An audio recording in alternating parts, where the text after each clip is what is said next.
নমস্কার বন্ধুরা, রূপা রান্নাঘরে আরেকটা ভিডিও নিয়ে চলে এসেছি। এই যে আজকে হবে সানডে স্পেশাল মটন। এটা আধা ঘন্টা আগে আমি মাখিয়ে রেখে দিয়েছি। লঙ্কা, জিরে, ধনে সব কিছু দিয়ে তেল পেঁয়াজ দিয়ে মাখিয়ে রেখেছি। মাংসের জন্য এখানে আলু কেটে নিয়েছি, এখানে পেঁয়াজ, এখানে আদা রসুন পেস্ট, কাঁচা লঙ্কা।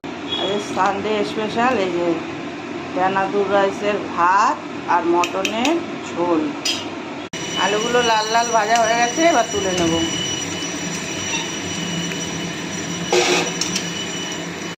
ফোড়নে জিরে তেজপাতা দিয়ে দিয়েছি।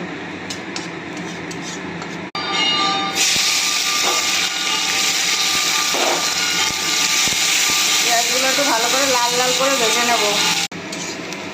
পেঁয়াজগুলো খুব ভালো ভালো করে ভাজা হয়ে গেছে, এবার এই যে মশলাটা দিয়ে দেবো। ভালো করে কষিয়ে নেব।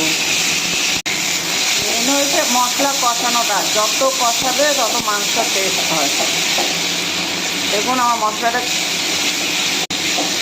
মশলাটা কি সুন্দর করে কষানো হয়ে গেছে। এবার মাংসটা দিয়ে দেবো।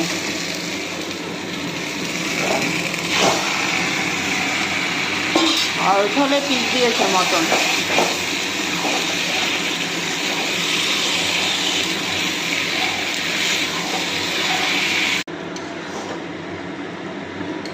কি সুন্দর মটনের কালার এসছে।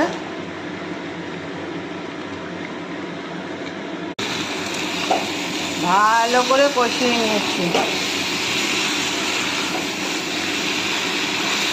এবার প্রেসার কুকারে দিয়ে দেবো। প্রেসার কুকারে দিয়ে দিয়েছি, এবার গরম মশলা গুঁড়োটা দিয়ে দিচ্ছি।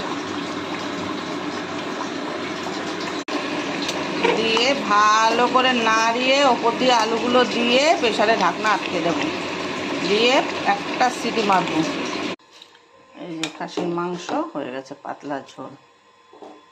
গরম গরম ভাত দিয়ে এবার খাওয়া হবে। পুরী থেকে এসে পরের দিন পাতলা খাসির মাংসের ঝোল আর দানাদুর রাইসের ভাত। আপনারা এরকম করে রান্না করে খাবেন, কমেন্টে জানাবেন। Like share subscribe. আবার একটা নতুন ভিডিও নিয়ে দেখা হবে। আজ তাহলে আসছি।